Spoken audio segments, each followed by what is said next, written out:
네, 발표를 시작하겠습니다. 오늘 주제는요, 강화학습이라는 조금 기존에 저번 주까지 배우셨던 내용이랑은 조금 다른 내용입니다. 좀 큰 범위에서 딥러닝보다는 전체 이제 그러니까 인공지능이란 게 뭐냐, 기계학습이 뭐냐, 이런 큰 틀에서 좀 접근을 해주시면 좋겠고요.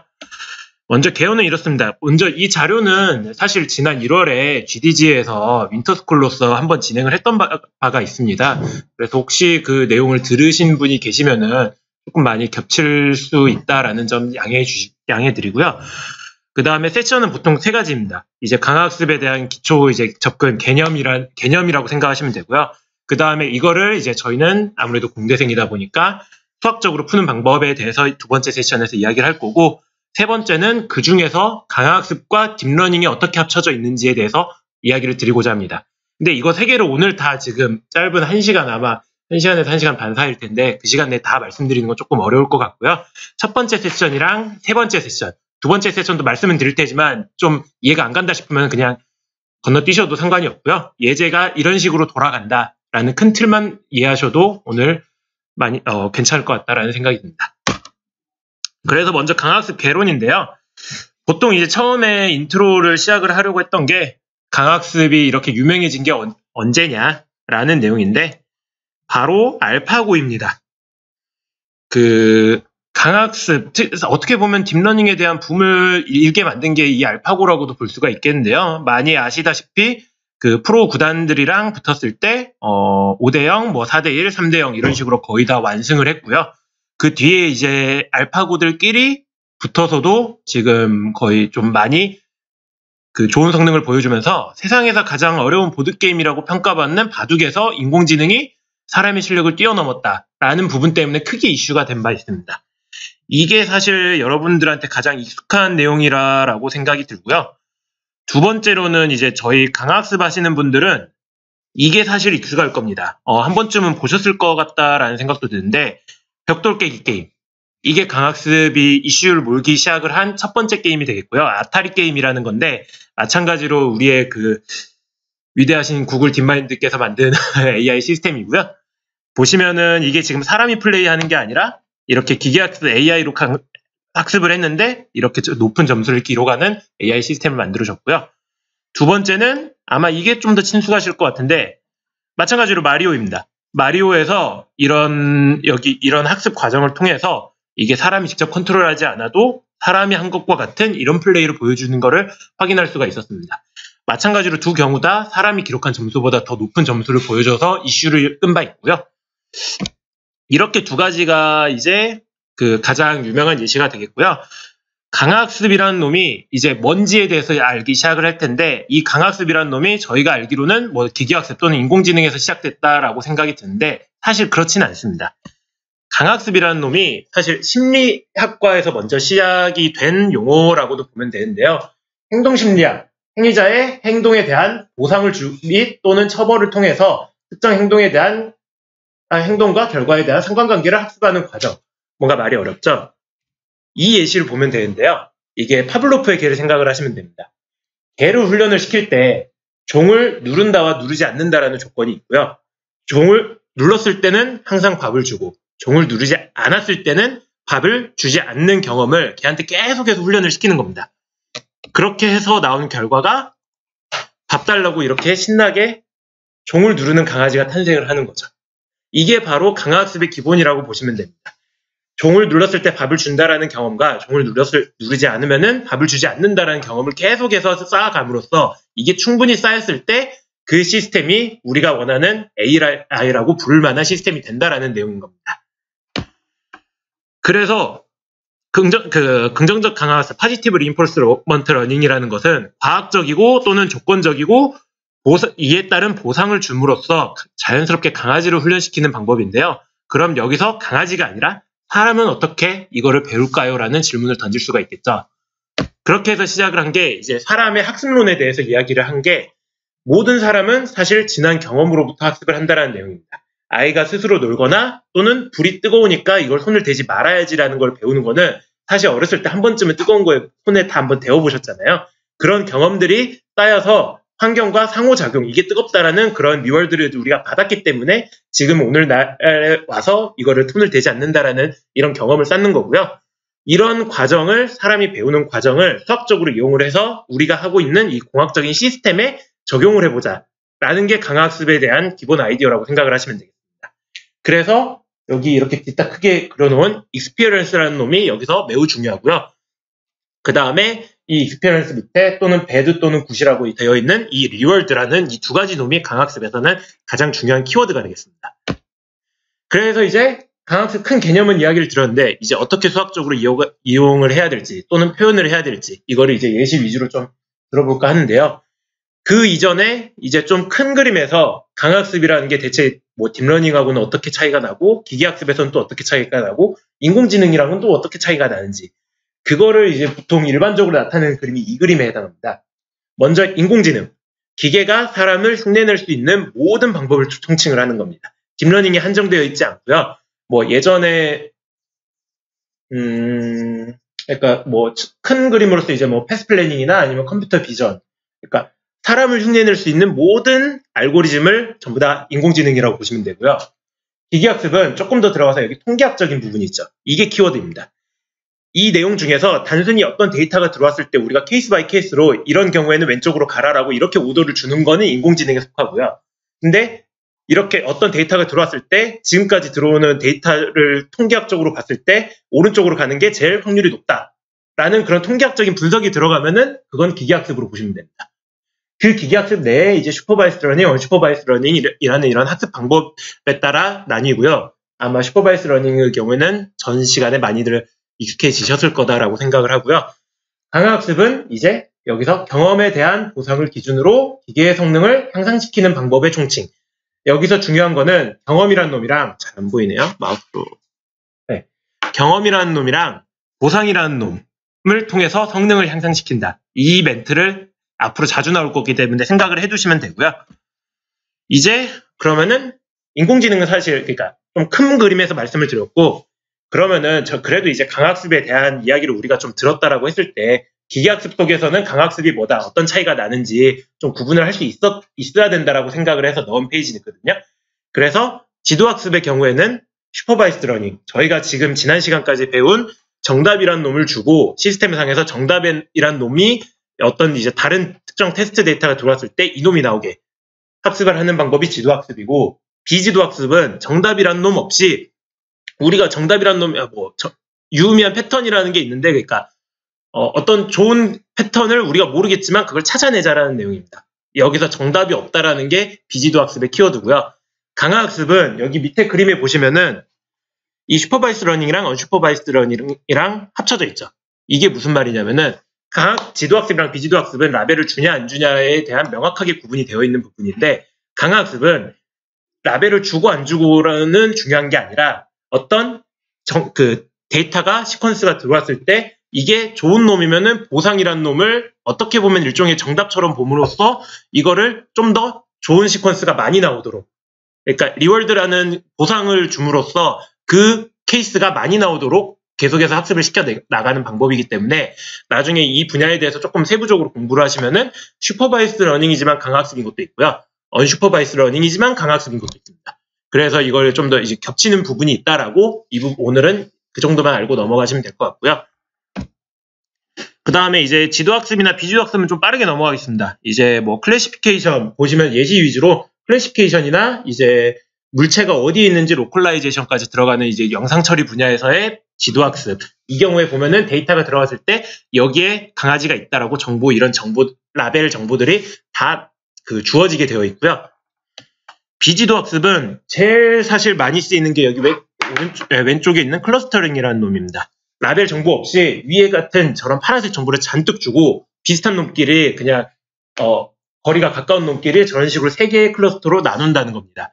이거를 어디에 쓰냐면은 보통 레커멘데이션 시스템 같은 경우에 보면은 왼쪽에 뭐 예를 들어 자전거를 타는 사람이 파란색 패턴에, 그러니까 이런 패턴의 구매 패턴을 보였다라고 하면은 클러스터링이 이게 구축이 되어 있는 겁니다. 그런 다음에 이제 비슷한 뭐 이런 경주용 옷을 입은 사람이 데이터가 들어왔을 때 뭘 추천해 줄 거냐. 그러면은 이 사람이 클러스터링 되어 있는 이 점들 중에 하나를 뽑아가지고 이렇게 레커멘데이션을 해주는 겁니다.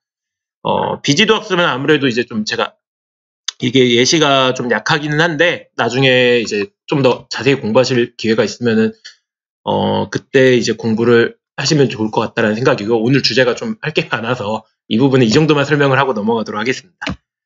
그 다음에 강화학습은 다시 한번 나왔습니다. 주어진 데이터에 대해서 판단이라는 놈을 하고 또는 경험이라는 놈이 있고 그거에 따라서 보상을 주는데 이 보상이 좋은 쪽으로 일어나도록 계속해서 시스템을 향상시켜 나가자는 겁니다.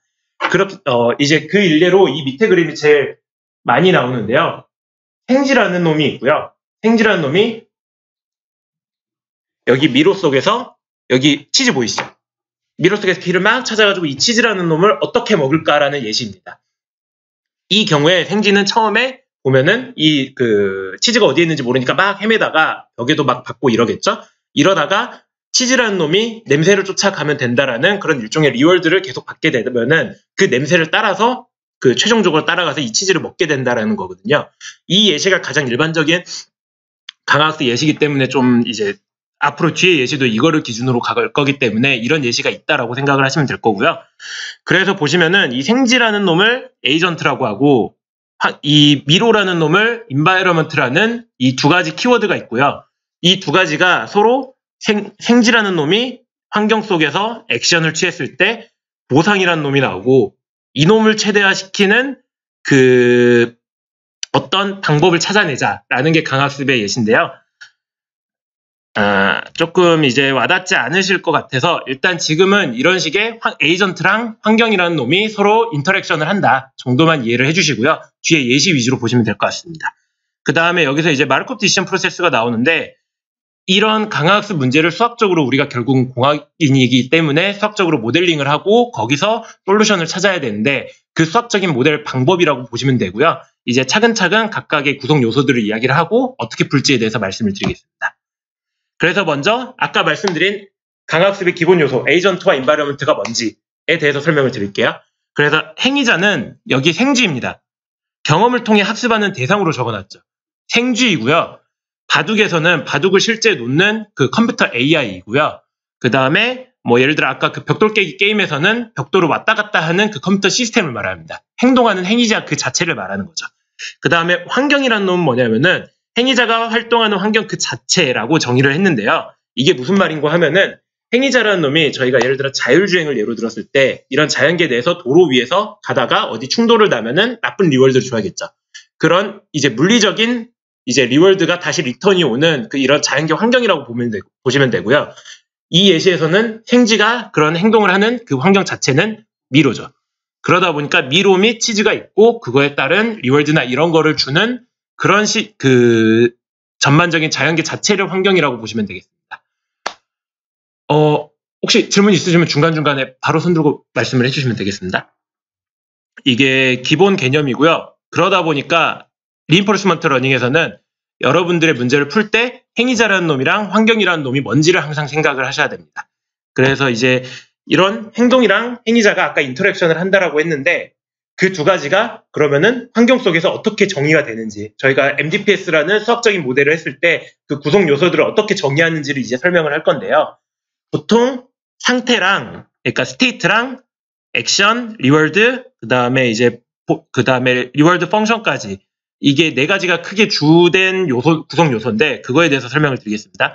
먼저 상태는 행위자가 환경 속에서 처한 상태값. 자, 가장 간단한 예로 미로 속에서는 여기 제가 1,1을 적어놨죠. 환경을 이렇게 그리드 정보로 놓고 제일 가장 이 생쥐가 처한 환경을 잘 나타내는 방법은 1,1 점에 생쥐가 있다입니다. 이게 상태라고 보시면 됩니다. 그래서 행위자라는 놈이 환경에서 어떤 상태에 처해 있어서 어떻게 행동을 해야 될지를 판단을 해야 되는데 그럼 내가 어떤 상황에 처해 있냐를 정의를 하는 내용이라고 보시면 되겠고요.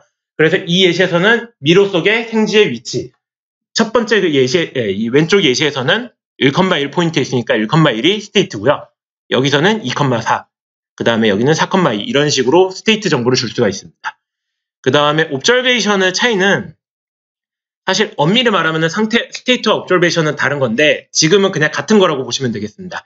환경 속에서 실제 생지가 똑똑해가지고 내 위치는 1,1이야 라고 생각을 하지 않잖아요. 내가 보고 있는 거는 요 그림뿐입니다. 요 그림 속에서 이렇게 왼쪽으로 가야 되겠거니 길이 이렇게 되겠거니라는 내가 눈으로 보는 그 그림 있죠. 그거를 옵저베이션으로 보시면 됩니다. 그래서 정확한 정의는 행위자라는 놈이, 여기서 저희는 보통 이제 로봇 같은 거를 모델링을 할 텐데, 행위자라는 놈이 환경 속에서 실제 특정 센서를 통해서 측정하는 값 그 자체를 옵저베이션으로 보시면 되고요. 그 다음에 이제 이 환경 속에서는 관측, 이 옵저베이션 값을 기반으로 상태를 추측해야 됩니다. 근데 좀 어렵잖아요. 그러니까 두 가지 그냥 같은 걸로 보시면 되고요. 두 가지 같고 환경 속에서 이 에이전트라는 놈이 어떤 상황에 있는지를 표현하는 값으로 보시면 됩니다. 그래서 예시를 보시면은 2,4에서는 다음과 같이 이제 다른 옵저베이션이 들어오고, 그 다음에 마지막에서는 이런 옵저베이션을 기반으로 내 위치가 여기겠거니라고 추측을 해야 되는 게 기본이고요. 그 다음에 이제 행동과 보상. 이거는 사실 정의가 명확합니다. 행동이란 놈은 생지가 취할 수 있는 행동의 가지수가 무엇이냐. 그러니까 상태를 통해서, 옵저베이션을 통해서 이렇게 해서 내가 보상을 먹으려면은 치즈 쪽으로 한 발 더 가까이 가야 돼. 그러려면은 앞에 벽이 있으니까 왼쪽으로 가야겠지? 라는 그 왼쪽으로 간다라는 조건 자체가 행동으로 보시면 됩니다. 그래서 이 상황에서 생지가 취할 수 있는 환경은 보통 위, 아래, 좌우가 되고요. 그 다음에 보상은 행위자가 행동을 취했을 때 그 경험에 대한 좋냐 나쁘냐에 대한 결과값이잖아요. 보통 이런 식으로 숫자로 치즈가 없는 그냥 일반적인 상황에서는 0값을 주는 경우가 있고요. 벽과 충돌하는 경우는 나쁜 경우죠. 그래서 보통 마이너스 1값을 주는 경우가 많고요. 그 다음에 치즈 같은 경우는 저희가 궁극적으로 하고자 하는 목표잖아요. 그러다 보니까 좀 높은 수의 숫자값, 100 같은 값을 주게 됩니다. 이게 리월드고요. 이렇게 해서 이제 MDPS의 기본 정의가 됐는데요. 사실 오늘은 되도록이면 수학적인 이야기를 하지 않으려고 합니다. 다만 이 경우는 강학습을 보통 가장 간단히 표현을 하고자 했을 때 제일 기본이 되는 게 마르코프 디시전 프로세스를 모델링하고 여기서 특정 함수를 찾는다. 이런 식의 접근이 많기 때문에 이런 수학적인 그래프 형태의 관계, 그러니까 이 상태, 스테이트와 액션, 그 다음에 그 리월드, 이 간의 그 관계를 그래프 형태로 나타냈다라 정도만 생각을 하시면 되겠습니다. 그래서 나중에 혹시 본인 문제, RL 문제를 푸게 될 경우에 이 페이지를 다시 보면서 나는 이 그래프를 어떻게 그 모델링을 해야 되나 나중에 차분히 생각을 해보시면 되겠습니다. 그래서 이 수학적 모델을 푸는데, 수학적 모델을 풀었을 때 저희가 강학습이 이제 마르코프 디시전 프로세스를 모델을 하고 여기서 어떤 특정 함수를 찾는다라고 했는데 아직 그 부분 말씀을 안 드렸잖아요. 그래서 몇 가지, 그러니까 한 두세 가지 정도의 그러니까 뭐 기술 용어라고 할까요? 그거를 조금만 더 정의를 하고자 하는데 이게 아마 마지막 기술 용어 정의가 될 겁니다. 좀 이제 헷갈리실 수 있는데, 먼저 첫 번째는 에피소드.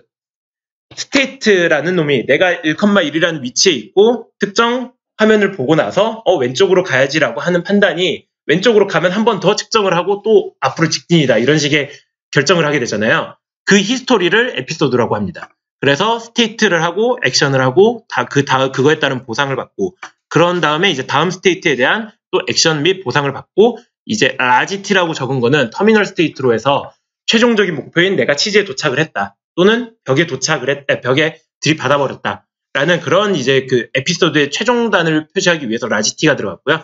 이런 하나의 히스토리를 이제 에피소드로 하고, 그다음 총 보상이라는 놈이 또 이제 정의가 되는데, 스테이트 1에서 스테이트 2로 갈 때 거기에 따른 액션에 따른 리월드를 받게 되는데, 이 RT라는 놈을 최대화시키는 게 하나의 방법이 있고요. 그러지 말고 수학적으로 이게 어려우니까 이 R1부터 R2, R3, 그 다음에 R 터미널까지 이걸 다 더해서 이 총 리월드를 맥시마이즈 시키는 방향으로 학습을 시키자라는 컨셉입니다. 그래서 각각의 하나하나의 보상에 그냥 집착하지 말고 전체에 대한 보상을 최대화시키는 무언가를 찾자라는 게 강학습이라 보시면 되겠고요. 그 다음에 마지막 기술 용어, 정체감수라는 펄리시 펑션이라는 놈이 나오는데요.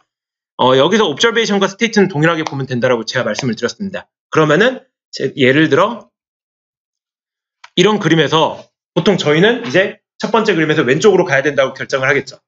근데 생지는 그걸 모르겠죠. 그러면은 이런 그림이 들어왔을 때 왼쪽으로 가야 된다는 결정을 하기 위한 어떤 시스템을 만들어야 됩니다. 그게 이놈이 결국 여기서 빨간색으로 표시를 한 스테이트에서 의해 액션을 선택을 하고 이 액션에 따른 리워드는 보통 정해져 있는 거기 때문에 이 빨간 함수, 정책 함수라는 놈을 찾아서 이 리워드를 맥시마이즈 할 수 있는 정책 함수를 찾자라는 게 강화학습의 컨셉입니다.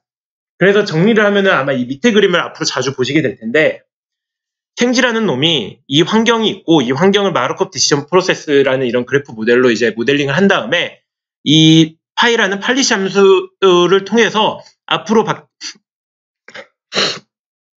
이 목적인 이 총 보상이라는 놈을 최대화시킬 수 있는 함수를 찾는 것. 이게 강화학습의 골자입니다.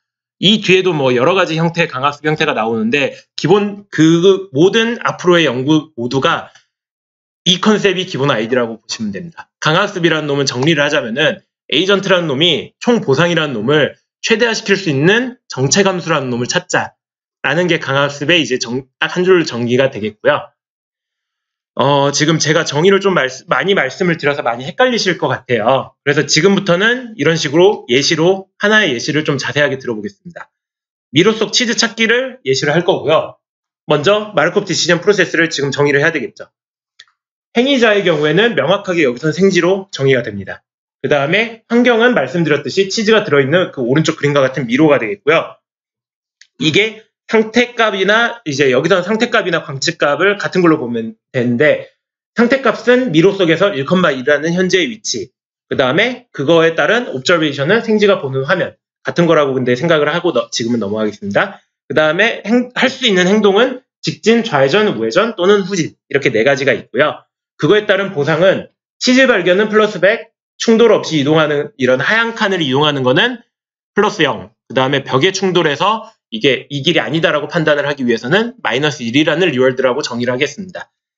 그러면은 이제 생지는 아무것도 모르니까 이제 막 랜덤하게 움직이겠죠. 그냥 처음에는 일단 랜덤하게 움직이게 만드는 겁니다. 그래서 첫 번째 에피소드가 예를 들어 두 번 다 1,1에서 시작을 하는데 직진, 그 다음에 직진이라는 오더를 내려서 액션을 취해서 이런 충돌이 났다라고 생각을 해보겠습니다. 이게 하나의 에피소드인 겁니다.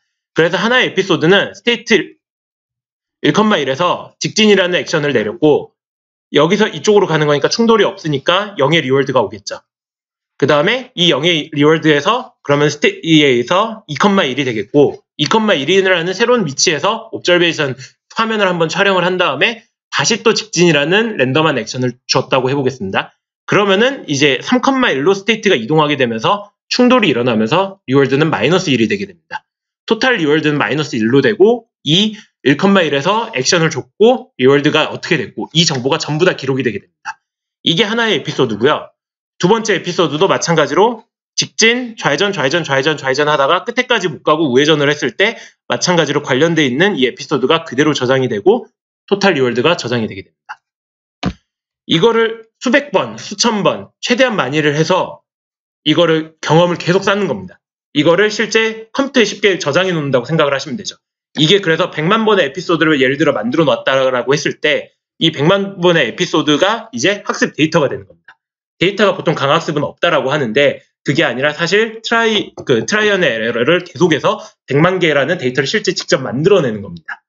그래서 이 만들어진 데이터로 이렇게 에피소드가 막 만들어지고 그 다음에 저희가 이제 뒷부분에 이야기를 할 이 함수 학습에 의해서 이런 함수를 학습을 잘 시켰을 경우에 그 다음에 이 m 플러스 1번이라는 테스트 데이터에 대해서는 충돌 없이 이렇게 가게 되는 이 학습이 되게 된 함수에 따라서 충돌 없이 치즈까지 가게 되는 에이전트가 완성이 되는 겁니다. 이게 하나의 이제 강화학습 예시가 되겠고요. 그래서 그 관련돼서 학습을 실제 시킨 결과입니다. 미로 속에서 여기는 치즈가 아니라 사과인데요. 돌아다니면서 사과가 어디에 있는지를 계속 찾게 되는 겁니다. 그래서 계속해서 이런 씬을 관측을 하고 그거에 따라서 오더를 내리고 사과라는 놈이 보이면은 그쪽으로 오더를 내리게 되고 이런 식의 이제 미로 속에 사과 찾는 에이전트가 학습이 되게 되는 겁니다. 네. 다 다릅니다. 여기서 예시를 보면은 지금 이 경우에는 두 번의 액션을 했기 때문에 스테이트 3까지 해서 비교적 에피소드가 짧죠. 근데 네, 맞습니다. 네, 맞습니다. 그래서 어떤 놈은 긴 거고 어떤 놈은 짧은 거고 사실 뒷부분에 정확하게 돌아가는 프로세스는 이거를 하나의 에피소드를 하나의 트라이얼 테스트 데이터로 학습을 시키는 게 아니라 이거를 스테이트, 액션, 그 다음에 리워드, 그 다음 스테이트가 하나의 이제 스텝이잖아요. 하나의 스테이트에서 관측을 했고, 액션을 했고, 그에 따른 리워드. 한 번의 트라이얼에 대한 결과잖아요. 그거를 4개 단위로 쪼개놓는다. 그러니까 이 6개, 이 2개짜리도 예를 들어 4개씩 쪼개서 그거를 저장해 놓는 거죠. 그래서 최종적으로 학습할 때는 이제 4개씩 해서 이제 길이가 다 맞춰지기는 하는데, 근데 에피소드에 대한 길이는 이제 다 다르냐라는 질문에 대해서는 그게 맞습니다. 이제 그 쪼개는 과정에 대해서는 아마 뒷부분에 좀 더 자세히 나올 테니까 지금 여기서는 넘어가도록 하겠습니다. 네네. 에피소드가 저장이 네네. 그럼 에피소드가 저장이 되는 거는 저 길에서만 네, 정확합니다. 그래서 지금 이제 예시를 좀 간단하게 들기 위해서 이거를 예시를 해서 드렸는데, 사실 정확하게 아래 프로세스가 돌아갈 때는 이 환경도 바뀌어야 됩니다. 그래서 그러니까 이 에피소드에 대해서는 말씀하신 대로 이것만 가지고 학습을 시켰을 때는 이게 이쪽에서 잘 독장을 안 할 가능성이 높고요.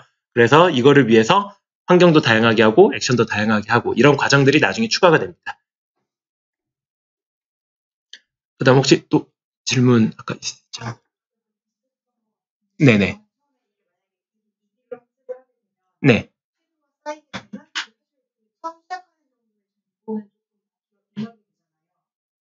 예. 네네네.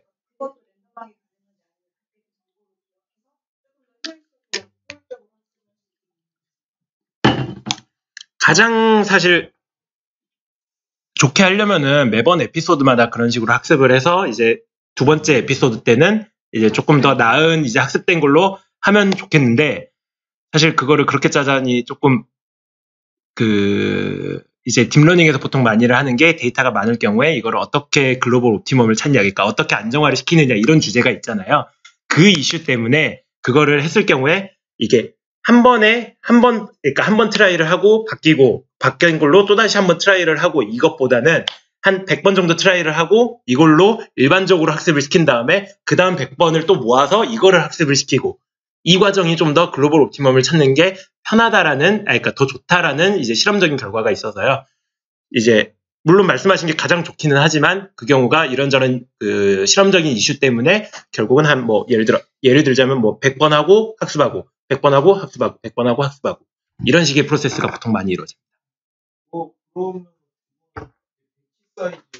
네, 어떻게 보면 그걸로 보시면 됩니다. 그래서 종국에는 첫 했던 아까 아타리나 이런 논문들은 리플레이 메모리가 100만 개가 되고요.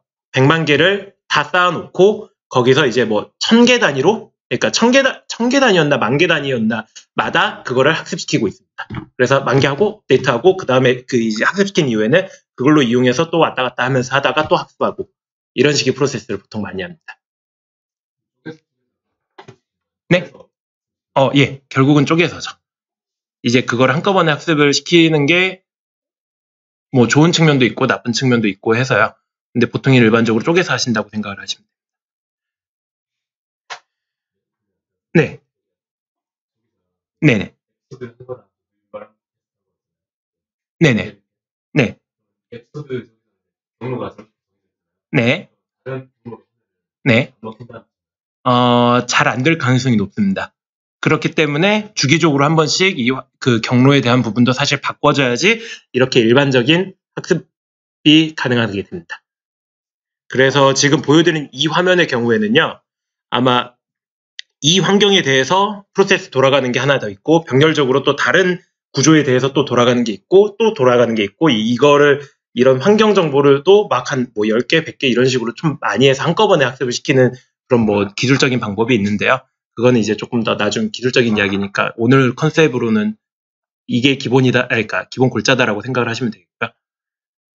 조금 지금 이 에피소드에 비중을 드리고 싶은 이유가요. 이게 어떻게 보면 오늘의 전부입니다. 이 프로세스로 에이전트를 정의하고 환경을 정의를 하고 그거에 따른 경험을 쌓고 그걸 저장해놨다가 그 다음에 저희가 이제 사실 눈치채신 분도 있겠지만 이 펄리시 펑션이라는 놈이 사실 딥러닝 학습입니다. 그래서 이 펄리시 펑션이라는 학습을 할 때 그 에피소드를 경험을 쪼개가지고 이 딥러닝 시스템을 학습을 시켜서 이게 잘 액션을 결정을 하도록 만드는 게 기본 R 구조라고 보시면 되고요. 오늘의 그러니까 RL의 큰 예제라고 보시면 되겠습니다. 혹시 더 질문 있으신가요?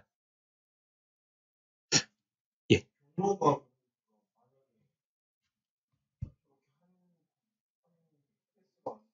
여러 가지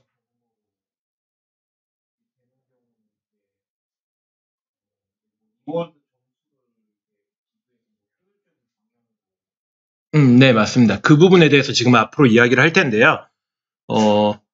이제 조금 질문이 더 많으실 수 있는데 그 부분에 대한 질문이 사실 뒷부분 발표를 보시면서 좀 해결이 되실 수가 있어요.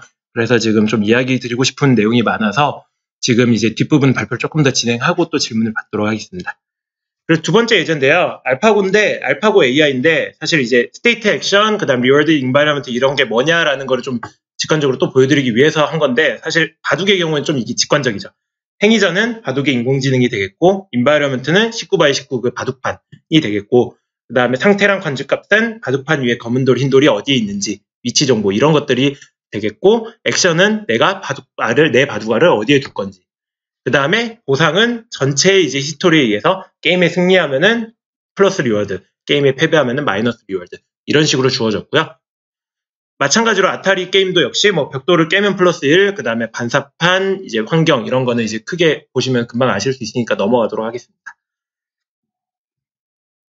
그 다음에 지금부터는 환경의 종류에 대해서 말씀을 드릴 텐데요. 이 부분은 좀 빠르게 넘어가겠습니다. 뭐냐면은 MDPS라는 아까 그 말씀드린 기본 구조가 있고 세상에 그거 하나로 모든 게 해결이 되진 않을 거 아니에요. 그러다 보니까 이런저런 조건들에 의해서 뭐 플리 옵저버블이 뭐다, 파셜리 옵저버블이 뭐다, 그 다음에 뭐 이에 따른 이제 그래프 구조가 좀 달라지고 그 다음에 각각의 항목들이 어떤 게 다를 수 있냐 뭐 이런 문제들이 있는데요. 이 부분은 나중에 아래를 이제 본인 문제 푸실 때 이런 정확한 내 모델에 맞는 MDPS 모델을 정의를 하는 게 중요할 거 아니에요. 그러다 보니까 이 부분을 차분히 보시면서 내가 풀고자 하는 모델이 풀리인지 파셜리 옵저버블인지 또는 이제 디터미니스틱인지 스토캐스틱인지 이 모델을 정의하실 때 좀 참조를 하시면 될 것 같고요. 그래서 이 부분은 이제 좀 심화적인 내용이라 넘어가도록 하겠습니다. 그 다음에 이제 MDPS를 모델을 말씀을 드렸는데 이제 어떻게 푸는지를 말씀을 드려야 될 거잖아요.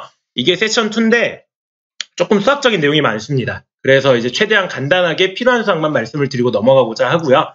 지금 이 수학에서 조금 이해가 안 되시는 부분이 많으실 수도 있는데 세션 3에 수학을 거의 뺀 예시 위주의 딥러닝 기반 RL이 뭔지가 또 준비가 되어 있어요. 그래서 이 부분은 이해가 되시면 좋고 안 되실 경우에는 질문으로 가지고 계시다가 이제 뭐 오늘 발표 끝나거나 이럴 때 질문을 해주시면 좋을 것 같습니다.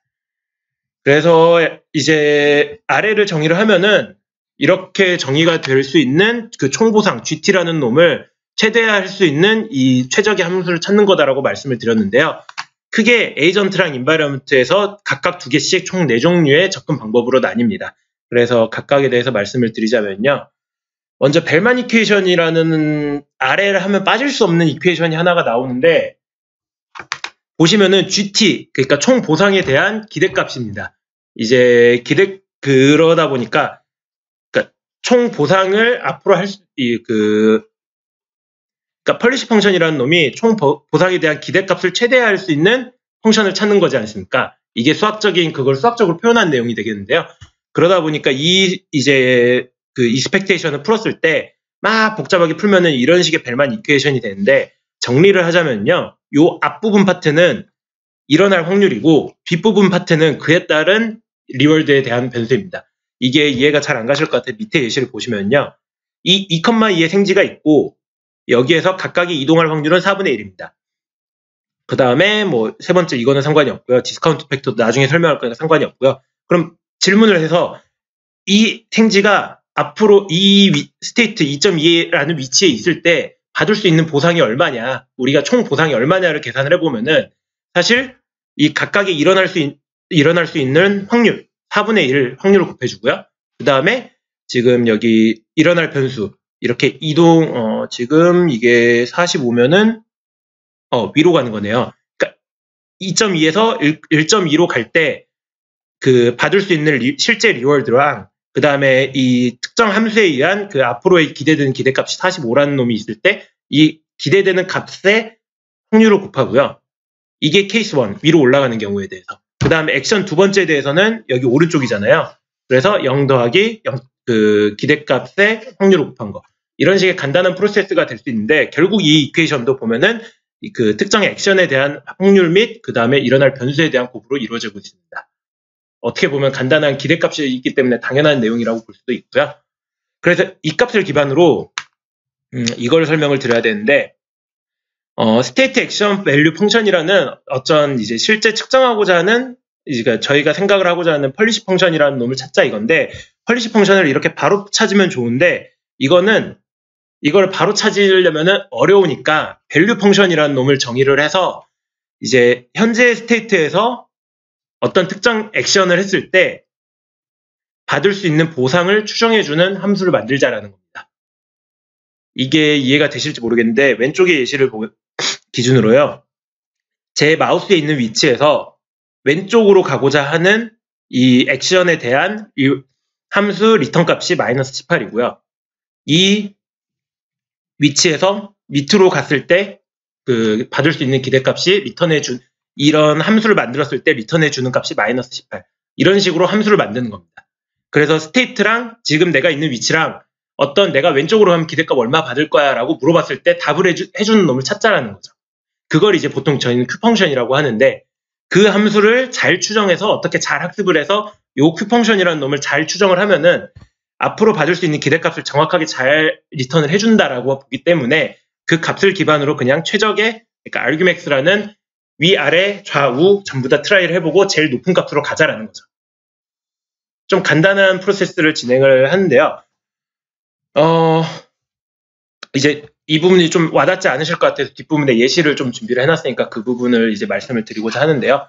그래서 저희가 접근을 하고자 하는 RL은 펄리시 펑션이라는 놈은 어떤 특정 함수를 만들어 놓고 그 중에서 제일 높은 값을 찾는 argmax라는 이런 간단한 구조를 만들어 놓고요. 저희가 결국 찾고자 하는 놈은 에이전트의 밸류 펑션이라는 내가 지금 위치에서 왼쪽으로 갔을 때 기대값 얼마일 것 같아.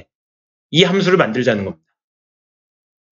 그래서 그게 이제 결국 스테이트 액션 밸류 펑션이라는 어떤 Q 펑션을 에스티메이션 하는 펑션을 만들고 이걸 딥러닝으로 잘 만드는 거고요.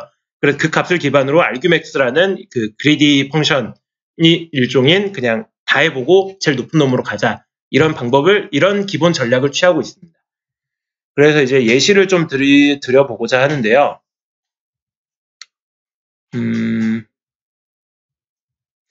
이 부분은 제가 이제 넘어가는 이유가 뭐냐면요.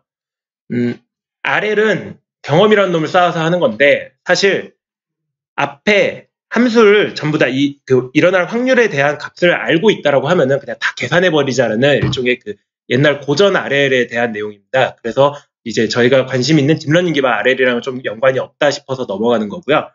저희가 이제 딥러닝 기반의 RL이 뭐냐라는 부분을 이야기를 하고자 했을 때 이제 보통 모델 프리 메소드라고 하는데 이런 함수를 놓고 마찬가지로 이 기대값 함수에 대해서 풀었을 때 벨만 이퀘이션에 의해서 일어날 확률 곱하기 앞으로의 기대값으로 이제 그 함수가 정의가 되는데 이 앞에 분을 모르는 게 문제입니다. 그래서 그 모르니까 그거를 경험을 잔뜩 쌓아서 그 경험을 기반으로 통계를 기반으로 하는 추론을 하자라는 게 RL의 이건데 쉽게 생각을 해서 주사위가 있습니다. 주사위를 저희가 보통 균일하게 만들 때 하면은 6분의 1씩 다 되는 거는 모두들 알고 계시잖아요. 근데 저희가 그걸 모른다라고 가정을 했을 때는 주사위를 100번 돌려보고 100번을 통계냈을 때 각 숫자들이 이제 6분의 1씩 떨어지는구나라고 직접 트라이를 하고 통계를 계산할 수 있잖아요. 뒷부분에 이렇게 트라이를 하고 통계적으로 이럴 때는 이렇다라고 계산을 하는 과정이 RL이라고 생각을 하시면 됩니다. 그래서 이게 이제 이 앞에 확률이라는 놈을 모르기 때문에 그거를 경험을 통해서 하는 게 RL이라고 생각을 하시면 되고요.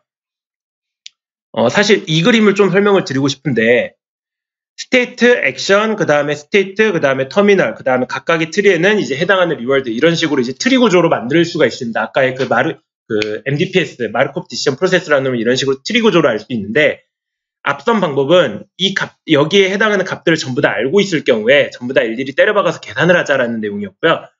RL에서는 경험을 모르니까 이거를 실제 터미널 스테이트까지 다 해보자라는 겁니다. 터미널 스테이트까지 다 해보고 이거를 하나의 경험을 기반으로 업데이트를 하고 그 다음 두 번째는 이렇게 제일 왼쪽 길을 통해서 끝까지 갔다가 다시 또 업데이트를 하고, 그러다 보니까 이제 와닿으실지 모르겠지만 이 모든 가지수, 이렇게도 가보고 여기 갔다가 왼쪽에도 꺾어보고 오른쪽으로도 가보고, 이런 식의 경험이 많으면 많을수록 RLS는 도움이 된다라는 거를 이제 눈치채실 수가 있는데요. 템포럴 디퍼런스는 넘어가는 게 좋을 것 같고, 이게 이제 템포럴 디퍼런스 러닝이라는 게 이제 저희가 궁극적으로 배우고자 하는 큐러닝에 대한 이제 RL 구조라고 보시면 되겠는데요.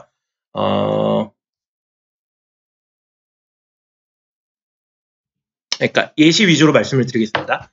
자, 여기 보시면은 첫 번째 그 Q 펑션이라는 저희가 에스티메이션 하고 있는 펑션을 제일 쉬운 방법은 테이블 만들어 놓고 이게 이 경우에 뭐다, 이게 이 경우에 뭐다, 이게 이 경우에 뭐다, 다 확인할 수 있는 룩업 테이블을 만들어 놓는 겁니다. 그래서 첫 번째 에피소드가 여기 왼쪽에 파란색 보시다시피 이렇게 갔다라고 가정을 했을 때 처음 위치에서 밑으로 가는데 그 밑으로 감에 따른 리월드가 마이너스 1이라고 보시면은 그 마이너스 1의 그 지금 현 정보값의 밑으로 감으로써 생기는 리월드는 0이죠. 그래서 0 더하기 그 다음에 그 여기 밑으로 잠시만요. 왜 마이너스 0.5가 나오지?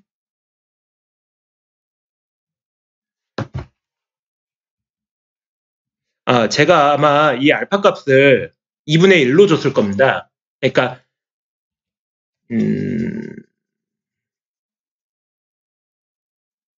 제가 중요한 걸 하나 빼먹고 말씀을 안 드렸네요. 여기서 업데이트 룰에 대해서 말씀을 드리겠는데요. 에피소드가 있을 때 에피소드를 기반으로 이 테이블 값을 어떻게 업데이트를 할지, 이 가운데 0000으로 돼 있는 놈을 어떻게 업데이트를 할지도 지금 중요한 내용이잖아요. 그러다 보니까 이런 기본적인 이 업데이트 룰을 쓰는데, 기본 골자는 기존에 있는 정보값이 있고 그거랑 이제 앞으로 트라이얼을 해서 얻어지는 실제 경험에 대한 값이 있죠. 이 두 가지를 비율을 맞춰서 이제 업데이트를 하자라는 겁니다. 그래서 앞부분이 밸류 펑션에 의한 총 보상에 의한 추론값을 이제 업데이트를 해놓는데, 보통 이 알파 값은 0.2를 쓰는데 뒤에 예시에서는 지금 2분의 1을 제가 편의상 쓴 것 같고요. 그 다음에 뒷부분은 실제 트라이얼을 통해서 실제 환경으로부터 리턴을 받은 리월드의 이제 경험에 의한 추정 총 보상값. 그러니까 이 다음 스테이트에서 다음 스테이트에 대한 함수에 그 값을 넣었을 때 나오는 그 값이 있거든요. 그거를 업데이트를 잘 시키자, 더해서 업데이트를 시키자라는 내용인데, 죄송합니다. 제가 말이 오랜만에 하다 보니까 말이 좀 꼬이네요. 예시 위주로 보면은요. 자, 이게 업데이트 룰인 거죠. 이게 Q 펑션이라는 놈이고, 이거를 계속해서 트라이얼을 계속 하면서 이 식에 의해서 업데이트를 하고 그 값을 기반으로 전체 함수를 찾자라는 건데, 첫 번째로 이제 이거를 초기화를 시키고,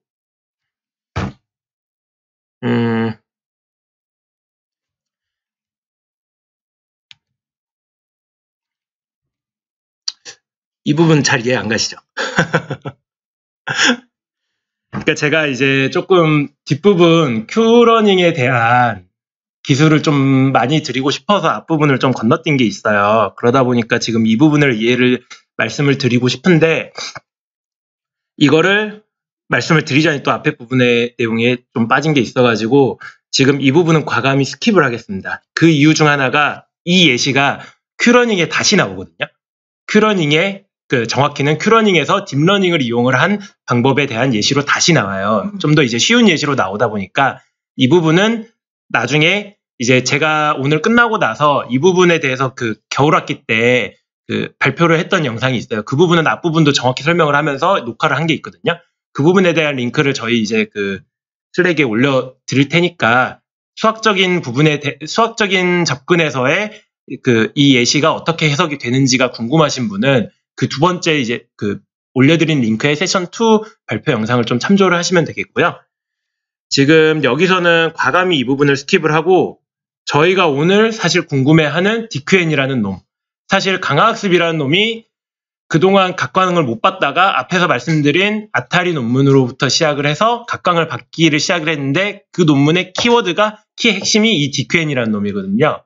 그래서 그거에 대해서 지금 이제 기술을 드리겠습니다. 이제 이 RL이라는 놈이 어떻게 딥러닝이 사용이 되는지에 대한 내용을 보시면 되겠고요. 그래서 먼저 시작하기 전에 MDPS를 푸는 방법에 대해서 RL을 MDPS라는 수학 모델로 놓고 이 최적의 함수를 어떻게 찾는지에 대해서 앞에서 이야기를 했다라면은 그럼 이 최적의 함수, 이제 RL을 푸는 거라, 그러니까 최적의 함수를 RL을 찾는 게 RL을 푸는 거다라고 말씀을 드렸는데요. Q러닝이라는 놈은 앞에서 말씀드린 이제 템퍼럴 디퍼런스 러닝이라는 부분에 저희는 뭐 스킵을 하긴 했지만, 이제 스테이트 액션 펑션이라는 게 이제 주어진 스테이트랑 액션이 있을 때 이 다음에 얻게 될 보상에 대한 기대값을 추정하는 함수라고 했을 때 그 환경 속에서 계속해서 트라이얼을 하면서 이 업데이트 룰에 대해서 계속해서 이 Q 값을 그 업데이트를 하는 겁니다. 그래서 이 Q 값을 잘 업데이트를 했을 때 그거를 기반으로 펄리시 펑션은 이런 간단한 구조를 가자라는 게 Q러닝인데요. 이제 업데이트 룰이 제가 Q 함수라는 놈을 읽고 그걸 업데이트 룰을 이거다라고 바로 말씀을 드렸는데 이제 어떻게 이 식이 나왔는지를 말씀을 드리려고 해요. 그래가지고 업데이트 룰에 대해서 자세히 말씀을 드려보고자 하는데요. 먼저 하나의 이제 프로즌 레이크 게임이라고 이 내용은 지금 김성 교수님의 RL 강의에 나오는 예시를 기반으로 하는 건데요. 이제 오픈 AI라고 RL에 뭐 이런 식의 제공해주는 소프트웨어를 제공해주는 이제 전체 프로젝트가 있는데 뭐냐면은 시작은 여기서 하고요. 프로즈는 이제 그 상태는 좌표값이라는 이제 1,1 또는 1,2 이런 좌표값이 리턴이 되고 액션은 상하 좌우 그 다음에 상태 천이 확률은 무시하셔도 되고요. 보상이 이제 이 홀이라는 놈에 빠졌을 때는 구멍이다 보니까 마이너스 1이라는 보상이 들어지고 그 다음에 골이라는 놈에는 플러스 1이라는 보상이 들어가게 되는 겁니다. 좋은 보상이라는 거죠. 결국은 스타트에서 골까지 가자라는 게 목표고요. Q러닝이라는 놈의 기본 골자는 가운데 있는 이 Q 펑션 있죠. 테이블을 놔두고 커닝 페이퍼를 놔두고 이게 이쪽으로 갔을 때 보상 얼마 받을지 커닝 페이퍼를 놔두고 그 커닝 페이퍼를 보고 이동을 하자라는 겁니다. 그게 이제 이 Q 펑션이라는 Q 이 세타라고 정의가 된 이 함수고요. 이제 이 함수를 기반으로 이게 잘 학습이 됐다라는 가정하에 이 업데이트 룰에 의해서 학습이 됐다라는 가정하에 이제 펄리시 펑션을 이렇게 스텝을 밟는 겁니다. 그래서 이걸 설명드리면 다시 템포럴 디퍼런스를 말씀을 드려야 되는구나. 이 업데이트 룰이 기본 룰이 이게 어떻게 되냐면요. RT는 RT 플러스 1은 아까 스테이트에서 액션한 다음에 리월드가 이 스몰 RT로 지금 정의를 했었거든요. 실제 환경이라는 놈에서 가서 벽에 부딪히면 환경이라는 놈이 마이너스 1이라는 보상값을 주는데 그 값을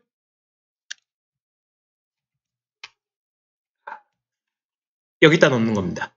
그리고 이 뒤에 거에 대한 의미가 뭐냐면요.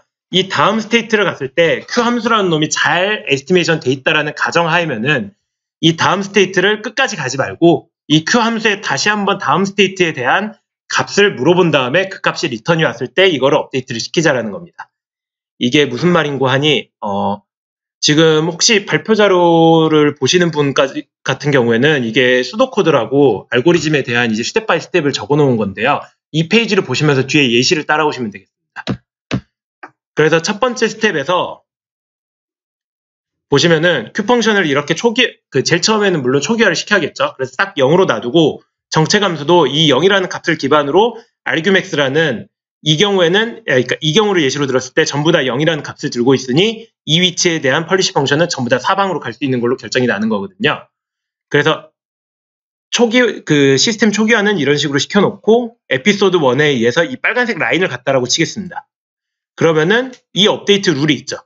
자, 첫 번째 스텝 이 0 위치에서 다음 스텝으로 갔을 때 받게 되는 보상은 이 함수에 대해서 물어보면은 여기서 오른쪽으로 갔으니까 이 0의 값이 리턴이 되는 겁니다. 얘한테 물어본 거죠.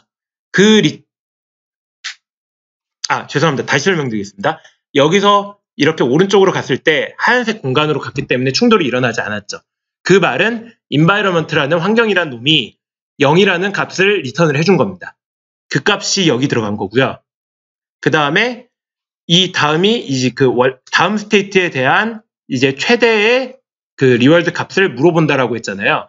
그 말이 뭐냐면은 이 전에 학습되어 있는 기학습된 이 Q 펑션이라는 놈에 이 스테이트에 들어갔을 때 어떤 액션을 취하면은 가장 큰 보상을 얻을 수 있냐라는 값을 물어보는 거예요. 즉 쉽게 말해서 요 칸에 있는 4가지 값 중에 제일 큰 값이 뭐냐를 물어보는 거죠. 그럼 이 경우에는 0이라는 값이 들어오죠. 그러다 보니까 이제 원래의 액션, 오른쪽으로 가는 액션에 대한 업데이트된 이 빨간색 값이 0이 업데이트된 겁니다. 그러면은 이 하나의 에피소드에 의해서 마지막까지는 당연히 00000이 계속이 돼서 이 위치까지 왔다가 이 위치에서는 변화하는 게 뭐냐면은 이 다음 스테이트는 마찬가지로 꼴이니까 이 값이 없어지는 거고요. 꼴에서는 이제 이 Q 펑션에 물어볼 필요가 없잖아요. 다만 이 RT+1이라는 놈이 꼴에 들어갔으니까 아까 말씀드린 꼴에 들어갔으니까 1이라는 값을 리턴을 해주는 겁니다. 그러면 하나의 1이 업데이트가 됐죠. 이게 하나의 에피소드에 의해서 업데이트가 됐고 이 업데이트된 Q 펑션에 의한 펄리시 펑션은 여기 보시면 이게 위랑 좀 차이가 나시죠. 원래 값에 의해서 0000이어서 사방으로 뻗도록 펄리시 펑션이 되어 있던 놈이 이 에피소드에 의해서 오른쪽으로 가는 펄리시 펑션으로 바뀌게 되는 겁니다. 이렇게 해서 에피소드를 하나를 업데이트를 하고요. 이게 에피소드 두 번째에 의해서는 두 번째 에피소드 어떻게 운이 좋아서 잘 트라이얼을 했다가 이 밑에 빨간색 라인으로 갔다라고 생각을 해봅시다. 그러면은 이 전에 함수 값은 요 값을 기반으로 하고요. 마찬가지로 여기까지 가기 전까지는 전부 다 0이기 때문에 주어지는 값이 업데이트가 0이 되겠죠.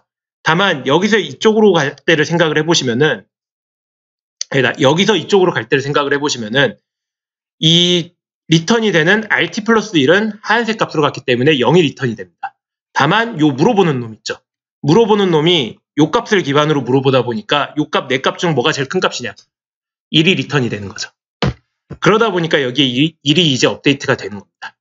이런 식으로 에피소드를 계속을 해서 이제 마지막으로 패스가 이렇게 쭉 이어졌는데 n번째 에피소드에 운이 좋게 이렇게 Q 펑션이 다 업데이트가 됐다라고 가정을 해봅시다.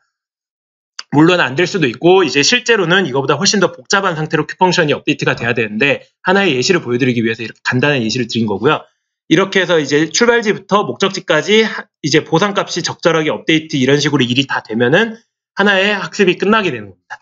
그래서 그거에 따른 펄리시는 이 값에서 가장 큰 값을 물어봐가지고 오른쪽이네? 오른쪽으로 가고 여기서 물어봐서 오른쪽이네? 오른쪽으로 가고 그 다음에 여기서 밑으로 가네? 해서 밑으로 업데이트가 되고 이런 식의 과정이 업데이트가 되는 겁니다.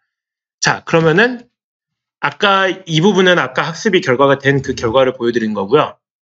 요 결과값을 기반으로 n+1번째 갔을 때 이 값을 기반으로 이제 계속 저희는 이제 디시전을 Q라는 놈을 만들고 그거에 물어봐서 계속 이동을 하게 되는데 이 값을 기반으로 보시면은 이 n+1번째 트라이를 할 때는 당연히 이 위치에서는 계속해서 요 패스만 계속해서 이동하게 되겠죠. 근데 직관적으로 봤을 때 이 패스는 최선이 아니죠. 여기 밑으로 가는 패스가 있기 때문에. 이게 첫 번째 이슈인데 저희가 기존에 업데이트를 했던 다음 보상값이랑 그때 물어보는 이 Q값을 업데이트를 했을 때 이게 적절한 방법이냐, 이게 최선이냐 라는 질문을 던질 수가 있는 거거든요.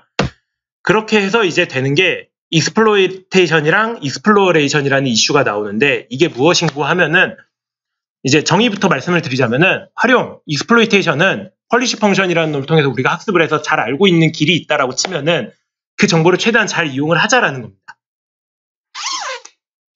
그래서 이제 이 경우에는 Q 펑션에 이런 식으로 일이 업데이트돼서 하나의 패스가 결정이 됐으면은 굳이 다른 거 가보려고 하지 말고 이 패스 계속 따라가자라는 느낌이 익스플로이테이션이고요.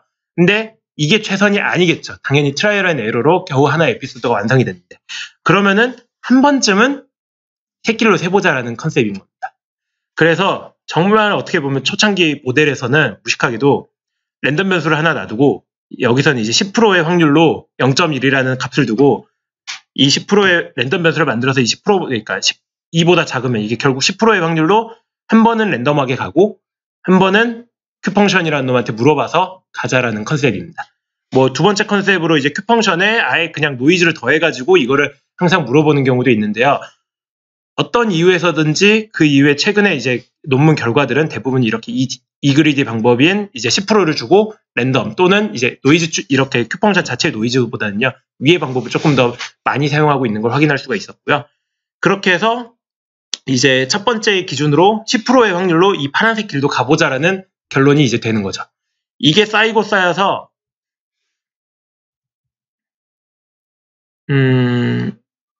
이 예시를 보면 되겠는데요. 일단은 그래서 수도코드가 여기 제가 색을 칠해놨는데 이그리디 방법의 기반으로 액션을 선택하고 수행하자라는 한 가지 업데이트 exploit and exploitation 이슈에 대한 그 보안 방법이 발생을 하게 되는 겁니다.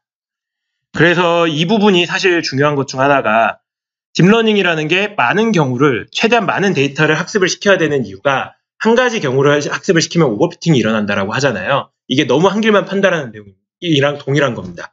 활용을 잘하면 좋은데 이거를 값을 너무 이쪽에 치중할 경우에 한 길만 파서 이거 말고는 다른 거를 모르는 멍청이가 되는 거죠.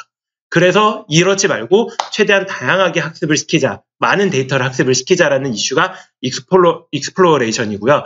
이제 만일 나중에 여러분의 문제를 풀 때 뭔가 잘 안 된다라면은 가장 먼저 이거를 고민해 보시면 되겠습니다. 내가 이렇게 한 길로 빠져서 한 길만 파는 그런 시스템을 만들지 않았는지 이 이슈를 생각을 해보시면 됩니다. 그래서 이 첫 번째 이슈에 대해서 말씀을 드리고 그거에 따른 이제 수도코드를 업데이트를 했으니 이걸 참조를 해주시면 되고요. 두 번째 이슈는 디스카운트 피처 밸류인데 앞에 의해서 이렇게 랜덤하게 가서 운이 좋아서 이 파란색 패스를 완성을 했을 때 그거에 따른 값은 마찬가지로 이렇게 1이 업데이트 되잖아요. 그래서 이렇게 업데이트 됐다라고 했을 때 그러면 이 위치에서는 물어볼 수가 있습니다. 이렇게 리워드 같은데 어디로 갈래? 라고 할 수 있죠. 물론 이제 리워드가 같은 경우에는 보통 랜덤하게 보내는데 근데 정확히는 저희는 이 파란색 이슈가 더 빠른 한 칸이 더 빠른 길이다라는 걸 저희는 직관적으로 알 수가 있잖아요. 그래서 디스카운트 피처 리워드 이슈를 주는 게 쉽게 오래된 값일수록 그 팩터 0.9를 매겨가지고 지금 현 시점에서는 좀 더 이제 작은 값으로 보이도록. 그러니까 미래에 예상되는 보상은 그러니까 100년 뒤에 10년 뒤에 100만 원 받을 거 말고 지금 10만 원이라도 받자. 이런 컨셉으로 디스카운트 팩터 그러니까 0.9를 계속 곱해주면서 리월드를 합을 하는 겁니다. 총합을 할 때 그러다 보니까 여기서 1이었던 게 0.9가 되고요. 이런 식으로 이제 0.9씩 계속 디스카운트 돼서 최종 업데이트 되면 오른쪽 그림이 되는 겁니다. 그래서 이제 실제 큐 펑션을 잘 학습을 시킨다라면은 이 위치에서 갈 때 숫자가 더 이제 거리에 따른 숫자 값의 차이가 명확하게 나타나게 되는 거죠. 이게 디스카운트 피처 리워드 이슈여가지고 업데이트가 된 게 이 파란 부분입니다. 아까의 업데이트에서는 이제 실제 행에서 얻어지는 리워드에 그 디스카운트 팩터가 없었는데요. 지금은 업데이트된 값이 업데이트 되도록 수도코드가 바뀌었고요. 이제 여기에 한 가지 이슈만 더 추가가 되면은 앞서 말씀드린 DQN에 대한 이제 모든 걸, 그러니까 대부분을 말씀을 드리게 되는 겁니다. 뭐냐면은 스토캐스틱 환경인데, 실제 이제 저희가 직진을 하고 싶다라고 해서 직진을 하면 좋은데, 알고 보니 여기에 얼음이 얼어 있던 거죠. 그래서 여기서는 밑으로 가고 싶은데, 어떤 환경에 의한 우리가 예상치 못한 팩터로 인해서 실제로는 오른쪽으로 가게 된 겁니다. 생지가. 밑으로 가려고 했는데. 근데 이 경우에 기존의 이전 학습 룰에 의해서 업데이트를 하게 되면은 이 위치에서 업데이트를 했을 때 마지막 트라이얼이 밑으로 가면은 이 값을 참조를 해야 되는데 실제 생지가 이쪽으로 갔기 때문에 이 0.35라는 값을 추정을 하게 돼서 잘못된 값이 업데이트가 되게 되는 거죠. 그 이유가 뭐냐면은 이 큐 펑션을 업데이트를 시킬 때 이 R 값과 S'이랑 A'에 대한 이 값이 이 다음 스테이트에 온전히, 그러니까 지금 내 현 상황이 어떤지는 상관을 안 하고 다음 상황에 내가 어떤 상황에 처했냐에 대한 값에 대한 리턴 값이잖아요. 다음 위치에 대한 리워드 값이고 다음 위치에 대한 큐 펑션에 대한 그 리턴 값을 지금 업데이트를 하고 있으니까 잘못 업데이트가 된다는 거죠. 그래서 하고 있는 게 잘 학습되고 있는 기존의 큐 펑션을 버리지 말고 보통 이 알파가 0.1이라고 말씀을 드렸는데 지금 이 현재 업데이트된 값이 0.5 제가 예시를 좀 잘못 드렸네요. 그러니까 여기 왼쪽 밑에 보면은 아까 보여드린 요 큐펑션 테이블이 있잖아요. 이걸 기준으로 요 위치에서 이제 다음번 트라이얼을 했는데 밑으로 가려고 했는데 오른쪽으로 가는 사태가 발생을 하는 겁니다. 그러면은 요 Q 값을 가지고 이제 기반으로 업데이트를 해야 되잖아요. 근데 기존의 방법에 의해서는 이제 밑으로 가려고 했는데 다음번 오른쪽으로 이동을 했으니까 그 주어지는 보상은 0인 거고요. 그 다음에 이 오른쪽으로 이동한 값에 의해서 디스카운트 벡터 해가지고 뭐 어떻게 지지고 볶고 더한다고 한들 이 0.53이 곱해지게 돼서 0.48이 더해지게 되는 거죠. 전혀 엉뚱한 값이 업데이트 된다라는 내용은 동일하고요. 근데 이제 원래 있던 값에 대한 참조값을 주자라는 겁니다. 이게 뭐냐면은 원래 잘 학습된 이 왼쪽 밑에 이 Q 펑션이 있으면은 이 Q 펑션에 대한 값에 0.9 이걸 참조를 해서 0.9를 곱해서 이걸 더한 게 이제 여기서 나온 0.5가 0.9가 곱해진 거고요. 그 다음에 여기서 이제 잘 학습된 Q 펑션 말고 이제 실제 경험을 통해서 받은 리월드 0이라는 값과 그 다음에 이 경우에는 이제 그 오른쪽으로 간 거 되니까 0.53이 되겠죠. 실제 잘못 행해지긴 했지만 그거에 따른 리월드 값이 0.53이 되니까 이 값에 대한 업데이트가 이제 업데이트를 하자라고 했을 때 이게 크게 그러니까 이 0.48처럼 말도 안 되게 변하는 게 아니라 0.58처럼 잘못 행해진 트라이얼이지만 그거에 대한 비중을 작게 업데이트를 하기 때문에 이런 우리가 의도치 않은 뭐 잘못 가는 상황이 발생을 하더라도 Q 펑션이 잘 업데이트가 될 수 있다라는 내용을 담고 있습니다. 이 이슈 때문에 지금 Q 펑션 업데이트에서 기존의 값을 기반으로 업데이트를 하는 이 앞에 파라미터 값이 추가로 늘게 됐고요. 그러다 보니까 이제 더미 이 수도 코드가 이제 최종본이 이렇게 나오게 됩니다. 모든 이제 실제 알고리즘 R 관련해서 기본적인 R 코드를 짜고 싶으실 때 이거를 참조를 하시면 되고요. 테이블이라는 놈을 놓고 초기화를 시킨 다음에 환경이라는 시스템 내에서 트라이얼을 해서 관련된 스테이트, 액션, 리워드 값들을 받았을 때 그 값에 의해서 이제 이런 상태 업데이트 룰에 의해서 계속해서 업데이트를 하는 겁니다. 이걸 10만 번, 100만 번, 1000만 번 해서 그거를 다 학습을 시켰을 경우에 여기서 주어지는 이 Q 값이 최적의 패스를 리턴을 해주는 최적의 그러니까 보상이라는 놈을 최대화해 줄 수 있는 값을 리턴해 주는 함수가 만들어지는 거죠. 이게 RL의 이제 DQN에 대한 기본 아이디어라고 보시면 되겠고요. 이거는 영어 버전이고요. 지금부터 이제 말씀을 드린 게 제가 지금 딥러닝에 대한 이야기를 하나도 안 했죠. 예. DQN은 RL은 하나의 트라이얼 앤 에러를 통해서 어떤 인공지능 시스템을 만드는 하나의 프레임워크라고 보시면 되고요. Q 펑션은 이제 여기서 나오는데 아까는 4x4였으니까 제가 16칸짜리 Q 펑션을 만들었습니다. 근데 이게 40x40 또는 100x100 실제 환경으로 가면은 너무 복잡하다라는 겁니다. 이거 실제 컴퓨터의 메모리에 넣으려면은 웬만한 컴퓨터로는 메모리 터져서 이거를 전부 다 학습을 시킬 수가 없다라는 거죠. 너무 복잡을 하니까 그러지 말고 이런 테이블 대신에 아까 테이블이라고 했던 그 4x4 그 칸을 딥러닝 네트워크로 만들자라는 겁니다. 그래서 딥러닝 네트워크를 잘 쌓아서 인풋이 그 스테이트랑 액션이 들어왔을 때 알맞은 Q 값을 내주는 함수를 만들고 그 앞서 말씀드린 에피소드를 쌓아서 학습을 시킨다라는 그 과정을 이 딥러닝 네트워크에 학습을 시키는 게 DQN이라고 보시면 되겠습니다. 그래서 이제 뭐 한 가지 이거는 좀 그 트릭인데요. 계산의 편리성을 하기 위함이고요. 원래 앞서 말씀드린 Q 펑션은 스테이트랑 액션이라는 놈을 놓고 값만 받았잖아요. 근데 이제 딥러닝 아마 좀 실용적인 측면에서의 접근일 것 같은데 그러지 말고 스테이트 넣고 액션 값을 4개 다 그러니까 위, 아래, 좌우로 갔던 그 4개 값을 한 번에 리턴을 해주자라는 겁니다. 어차피 지금 스테이트를 기반으로 액션은 이제 우리가 선택하는 하나의 그 디터미니스틱한 값이고 그거에 따른 값이 나오는 거기 때문에 왼쪽보다는 오른쪽으로 구조를 쌓자라는 겁니다. 그래서 여기서 알아두실 부분은 나중에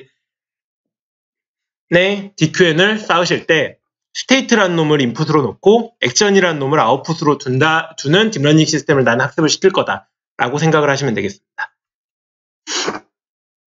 그렇게 해서 이제 학습은 앞서 말씀드린 이 에피소드를 4개 단위로 쪼개서 그 스테이트 액션 리워드 스테이트, 스테이트 액션 리워드 스테이트 이렇게 터미널까지 가는 이 단위를 계속해서 스테이트 놓고 아웃풋 놓고 그 다음에 실제 라벨은 이게 이제 선형 회귀 문제라고 적었는데 그냥 그 첫 번째 시간에 아마 배우셨을 것 같은데 플리 커넥티드 레이어를 놓고 그냥 그거를 이제 아웃풋이랑 라벨이랑 차이에 대해서 이거를 학습을 시킨다라고 생각을 하시면 될 것 같고요.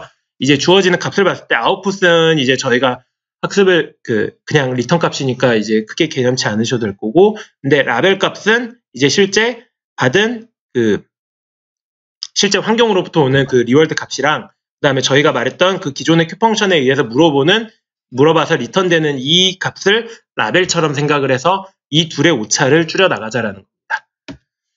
그래서 보시면은 이제 큐 테이블에서 업데이트 룰이 이런 식으로 됐지 않습니까?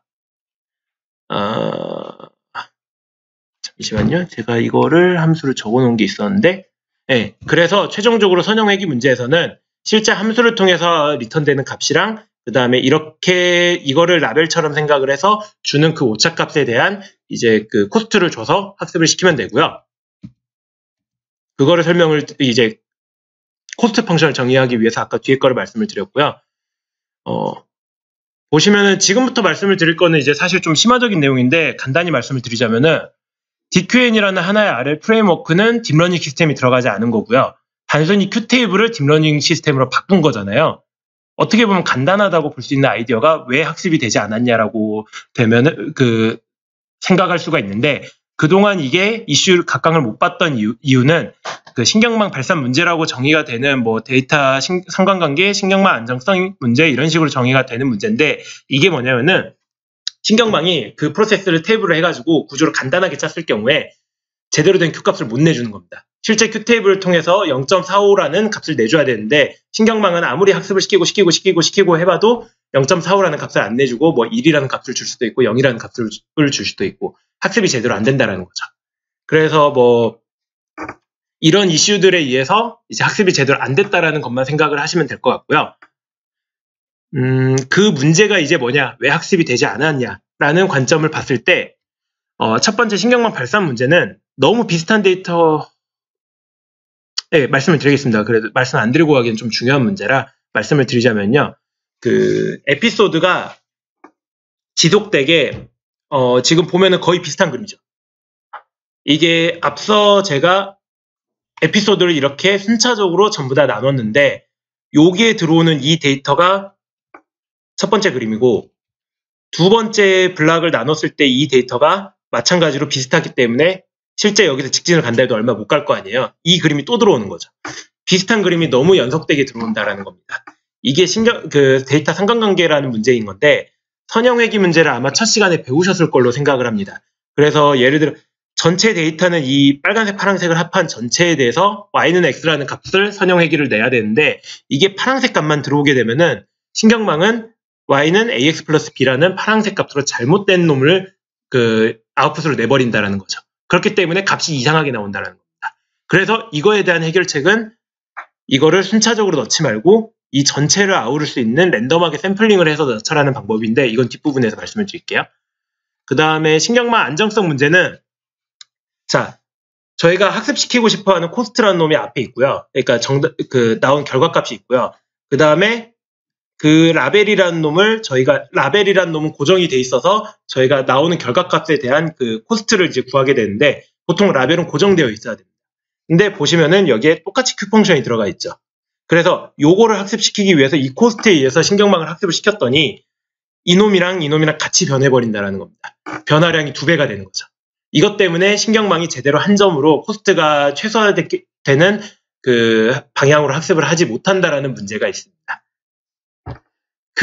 이런 두 문제 때문에 그동안에 이제 테이블을 신경망으로 바꿔도 제대로 된 결과값을 못 내줬었고요. 이 문제를 처음으로 해결한 게 앞서 말씀드린 아타리 문제부터 해가지고 그 다음에 알파고 문제도 이 문제로 해결을 했고요.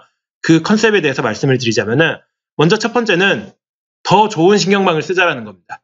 앞서 말씀드린 이런 간단한 구조가 아니라 이런 간단한 2칸짜리 구조가 아니라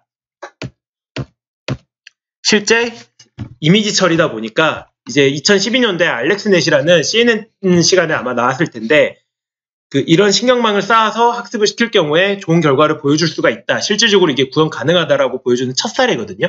그래서 이런 더 좋은 놈을 들고 와서 학습을 시켰더니 학습된 결과가 그래도 훨씬 더 좋은 값을 보여주더라. 잘 학습이 되더라라는 컨셉이 하나 있고요. 그래서 첫 번째 컨셉은 더 좋은 놈을 쓰자. 두 번째 컨셉은 이게 연속되게 들어온 놈이 문제면은 이거를 메모리라는 놈에 쌓아놓고 여기서 랜덤하게 빼자라는 겁니다. 그러니까 이렇게 1부터 100까지 쌓아놓고 1, 10, 100, 10, 그 다음에 77 이런 식으로 랜덤하게 뽑아서 학습을 시키자라는 겁니다. 이 문제를 통해서 이제 데이터 상관관계가 해소가 됐는데 이게 그래프로 보면 무슨 말이냐면은 요 파란색을 연속적으로 쌓는다라는 말은 파란색을 이렇게 1, 2, 3, 4 쌓는다, 학습을 시킨다라는 말인데 이러지 말고 얘 학습시키고 랜덤하게 또 세 번째 놈 학습시키고 그 다음 네 번째 놈 학습시키고 또 마지막 놈 학습시키고 전체 퍼트려서 학습을 시키자라는 거죠. 랜덤하게 뽑아서. 이게 두 번째 컨셉이고요. 그 다음에 세 번째 컨셉은 아까 변화량이 2배라고 했죠. 그러면은 변화량을 2배가 아니라 1배만 만들자라는 컨셉인데 뭐냐면은 똑같은 신경망을 실제 우리가 학습시키고자 하는 놈이랑 그 다음에 타겟 신경망이라고 하는 버퍼를 만들어 놓는 겁니다. 그래서 이거는 픽스를 시켜놓고 요거를 막 이 고정된 Q 프라임에 대해서 학습을 얘를 막 시키고요. 1000번째 이후에 얘가 어느 정도 학습이 됐겠죠. 그러면은 이거를 얘로 카피를 하는 겁니다. 학습이 어느 정도 됐다라고 가정을 하고요. 그러니까 이게 쉽게 말해서 이제 옵티마이제이션 문제에서 보통 두 가지 파라미터를 최적화를 시키고 싶을 때 이게 동시에 하면 안 되니까 하나 고정시켜 놓고 하나 쫙 학습시키고 얘 고정되면은 또 얘 학습시키고 이런 방법을 많이 쓰거든요. 그 컨셉으로 보시면 됩니다. 2개 만들어 놓고 하나 학습시키고 복사하고 하나 또 학습시키고 또 복사하고 이런 식의 과정을 통해서 했더니 신경망이 이제 그 안정되지 않았던 문제가 해결이 됐다라는 부분이죠. 그래서 이거는 최종적으로 이제 그 아타리 논문에 나온 그 수도 코드가 되겠고요. 나중에 참조를 하시면 되겠고요. 그래서 이제 마지막 단계입니다. 폴리시 베이스 그 어프로치라고 해서 뭐 왓츠 넥스트라고 돼 있는데 컨셉은 앞에서 말씀드린 거는 기본적인 초창기 모델의 DQN이라는 거고요. 그 다음에 아까 말씀드릴 때 Q펑션이라는 놈을 이제 이렇게 말씀을 드렸습니다. 밸류 펑션이라는 놈을 잘 학습시키면은 Q펑션이라는 놈은 그냥 다 해보고 제일 높은 놈으로 가자. 근데 그럼 그 다음 질문은 그럼 이게 정말 최선이냐? 다 해보고 높은 놈으로 가는 게 맞느냐? 얘까지 딥러닝으로 학습시키면 더 최적의 방법이 있지 않겠느냐? 라는 컨셉인데 이 부분은 나중에 RL에 관심이 있으신 분이 있으면은 좀 심화 과정이다 보니까 나중에 직접 찾아보시거나 저한테 질문을 주셔도 되고요. 오늘의 이제 마지막에 결과를 보여드리고 싶은 게 앞서 오픈 AI 주소를 제가 말씀을 드렸거든요. 거기에서 제공되고 있는 이 결과입니다. 그래서 이 환경 안에서 얘네를 피하는 게 목표인 겁니다. 그러니까 맞으면은 마이너스 1의 리워드를 받고 피하면은 피하는 시간에 따라서 플러스 1의 리워드를 받는 게임인데요. 왼쪽이 이제 DQN이고 DQN 저희가 처음에 말씀드린 Q테이블이라는 놈을 만들어 놓고 물어보면서 피하게 됐던 그 방법이고요. 그 다음에 폴리시 그레디언트 방법까지도 학습을 시킨 게 오른쪽 결과인데 결론적으로 말씀을 드리자면은 폴리시 그레디언트까지 사용을 한 방법이 더 성능이 좋게 나왔습니다. 그래서 이제 최종 시스템으로 이제 오늘 말씀드린 프레임워크를 사용을 할 경우에 이런 게임 위주긴 하지만 AI 시스템을 만들 수 있다라는 말씀을 드리고 싶었고요. 준비한 발표는 여기까지입니다. 이게 사실 RL이 수학을 빼고 말씀을 드리는 게 좀 쉬운 방법은 아니어서 어떻게 오늘 말씀드릴까 고민을 하다가 최대한 예시 위주로 그 다음에 이그젬플 위주로 좀 말씀을 드리고자 하였는데 어떻게 도움이 되셨는지는 모르겠고요. 언제든지 이제 궁금하신 실제 RL을 사용하실 기회가 있으면은 제게 질문을 주시면은 제가 좀 더 자세히 시간을 내서 말씀을 드릴 수 있을 것 같습니다. 그리고 마지막에 이제 크게 서머리 한 번만 하고 이제 질문을 받고자 하는데요. 정리를 하고자 하자면은 사실 RL을 했을 때 가장 많이 나오는 놈은 RL을 설명할 때 가장 확실한 그림은 사실 이거거든요. 환경이란 놈은 보통 여기서 저희가 설계를 하는 게 아닙니다. 보통 기본적으로 저희가 이런 환경에서 RL 시스템을 만들겠다라고 이렇게 접근을 하기 때문에 자율주행 같은 경우도 자율주행 이제 환경은 보통 기본적으로 제공되어 있는 시스템을 많이 쓰고요. 대신 이제 거기서부터 이제 리월드나 이런 거를 적절하게 잘 모델링 되어 있는 환경 하에서 리월드를 받겠다 이거죠. 저희가 설계할 거는 에이전트.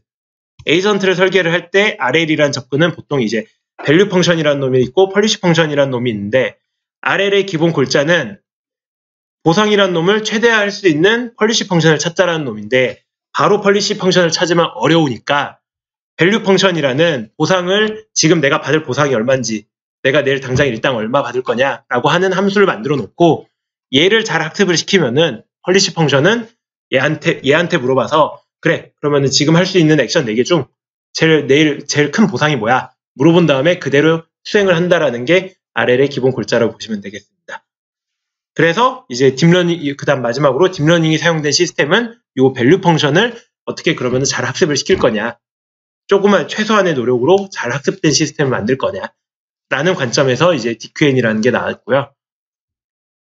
그래서 이제 이 전체 이 프레임워크에 의해서 이제 환경 속에서 트라이얼을 하고 그거에 따른 보상이나 이런 거를 경험을 막 쌓아놓고 이런 데이터를 만들어서 이 딥러닝이라는 밸류 펑션이라는 놈의 학습을 시킨다라는 게 RL의 기본 트레이닝 과정이 되겠습니다.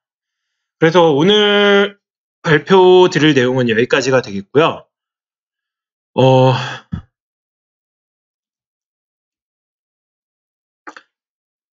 네, 질문 이전에